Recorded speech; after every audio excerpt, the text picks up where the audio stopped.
এই মুহূর্তে ছাত্রলীগ কর্মী নিষিদ্ধ যে ছাত্রলীগ কর্মী তাকে কিন্তু আসলে ধরে নিয়ে যাওয়া হচ্ছে এবং শিক্ষার্থীরা এসে কিন্তু আসলে সেই গাড়িটি আসলে অবরুদ্ধ করে রেখেছেন। আসলে যে নিষিদ্ধ ঘোষিত সংগঠন ছাত্রলীগের যে নেত্রী এই মুহূর্তে দেখছেন, এই মুহূর্তে কিন্তু আসলে ছাত্রলীগ নেত্রী তিনি কিন্তু আসলে আটক হয়েছেন। দর্শক দেখানোর চেষ্টা করছি, এই মুহূর্তে তাকে কিন্তু আসলে পুলিশ গাড়িতে করে নিয়ে যাওয়া হচ্ছে এবং এই মুহূর্তে কিন্তু আসলে তাকে গাড়িতে তোলা হয়েছে। আমরা যদি দেখানোর চেষ্টা করি, দর্শক দেখছেন আসলে তিনি কিন্তু আসলে পরীক্ষা দিতে এসে শিক্ষার্থী ইডেন যে শিক্ষার্থী সেই শিক্ষার্থীদের হাতে আটক হয়েছেন এবং সে কিন্তু আসলে পরীক্ষা দিতে এসে কিন্তু আটক হয়েছেন। তিনি কিন্তু আসলে কিভাবে ক্যাম্পাসে ঢুকলো এটি কিন্তু প্রতিবাদ জানাচ্ছেন শিক্ষার্থীরা।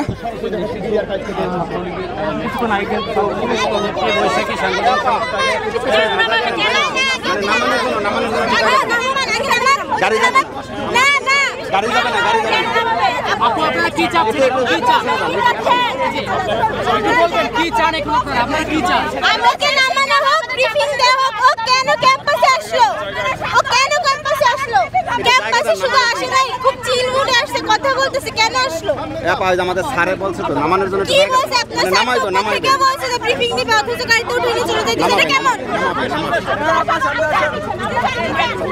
দর্শক দেখছেন যে ছাত্রলীগ নেত্রী নিষিদ্ধ যে ছাত্রলীগ নেত্রী তাকে কিন্তু আটক করা হয়েছে এবং প্রিজন ভ্যানে তোলা হয়েছে। কিন্তু আসলে শিক্ষার্থীরা যে ইডেন যে শিক্ষার্থীরা তারা কিন্তু আসলে মানছেন না। তারা বলছেন তাকে নামিয়ে আসলে জিজ্ঞাসাবাদ করা হোক কেন সে এই ক্যাম্পাসে ঢুকলো, তার যে অধিকার কেন সেই ক্যাম্পাসে ঢুকলো সেটি কিন্তু আসলে তারা মানছে না। এই মুহূর্তে কিন্তু আসলে শিক্ষার্থীরা সেই পুলিশের যে গাড়ি সেই গাড়ির সামনে এসে অবস্থান নিয়েছে। আমরা একটু যদি দেখানোর চেষ্টা করি, তারা কিন্তু আসলে বলছে যে আসামি এই মুহূর্তে কিন্তু তাকে আসলে বের করা হয়েছে। এই মুহূর্তে তাকে কিন্তু আসলে বের করা হয়েছে। ভাই একটু ডিটেইলসটা বলবেন যে আসলে কিভাবে কি হলো একটু জানতে চাই, বলেন। আচ্ছা, এই সবাই চুপ।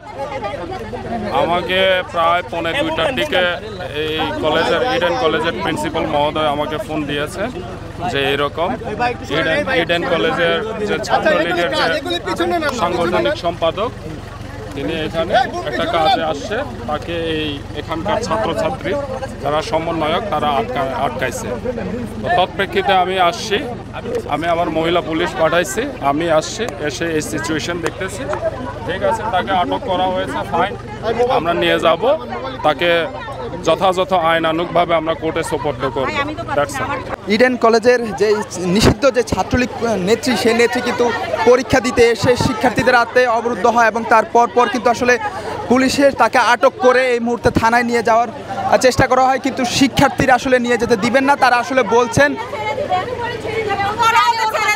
আচ্ছা, তাহলে অপকর্ম সম্পর্কে যদি একটু বলতেন। আসলে ছাত্রলীগের অপকর্ম সম্পর্কে নতুন করে বলার কিছু নাই, আপনারা সবাই জানেন সে কি কি করেছে। আপনারা জানেন আমরা দু একজনকে বলা যায় না যে খুব নির্যাতন করতো, এই করতো, এরকম আছে না কিছু? আপনি এখন কাকে ছেড়ে কার নাম নেবেন? এখন আপনি কাকে ছেড়ে কার নাম নেবেন? আসছেন নাকি আপনি এখন সবাই ভুক্তভোগী? আপনি এখন আমরা যারা হলে ছিলাম তারা সবাই ভুক্তভোগী। আপনি যে তাকে কোশ্চেন করেন সে কেন এসেছে, কার ইন্ধন এসেছে এবং তার দরকার কি আসে? তাকে ক্যাম্পাসে কে ঢুকতে দিয়েছে? আপনি যে তাকে নিয়ে এসেছে তাকে প্রশ্ন করেন। উনি কি ক্যাম্পাসে ঢোকার সাহসটা দিয়েছে কি? উনি নিষিদ্ধ সংগঠনের একজন সক্রিয় কর্মী হয়ে উনি কিভাবে আমাদের ক্যাম্পাসে, আর উনি কতটা সাহসী হলো? উনি কিভাবে হাসতেছে? উনি হাসতেছে কেন? এখনো হাসতেছে। উনি জানে যে ওনার কোনো বিচার হবে না, এই দেশে কোনো বিচার নাই, এইজন্য উনি হাসতেছে। উনাকে যে কোশ্চেন করেন আপনারা। আমাদেরকে কথা দিয়ে নামাইছে যে ওকে মিডিয়া ফেস করতে দিবে, কিন্তু পুলিশ কিন্তু চলে যাচ্ছিল, আমরা গাড়ি আটকাইছি। ইভেন আমরা বলতেছে ওকে ছেড়ে দাও, ও নাম্বার শিট নিতে আসছে, ওকে ছেড়ে দাও। কেন ওকে ছেড়ে দেব? যখন আমাদের উপরে অত্যাচার হয়েছে তখন আমরা তো বলে নাই সাধারণ শিক্ষার্থীদেরকে ছেড়ে দাও।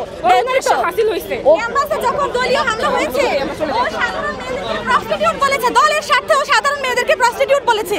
একটা সব ফ্যামিলি থেকে মেয়েরা এখানে এসে পড়াশোনা করে, একটা সর্বোচ্চ বিদ্যাপীঠ, ও দলের স্বার্থে একবার ইডেনের মেয়েদেরকে প্রস্টিটিউট বলে ও প্রেস ব্রিফিং করেছে। আমি একটা সাধারণ মেয়ে হিসেবে আমাকে দেখে আত্মীয় স্বজনরা এই প্রেস ব্রিফিং গুলো দেখে কি ভালো কথা বলে আমাদেরকে? ও প্রস্টিটিউট বলেছে সাধারণ মেয়েদেরকে। আচ্ছা, কোন হলে ছিলেন উনি? আয়েশা সিদ্দিকা হলে। আজকে বলেছেন আগে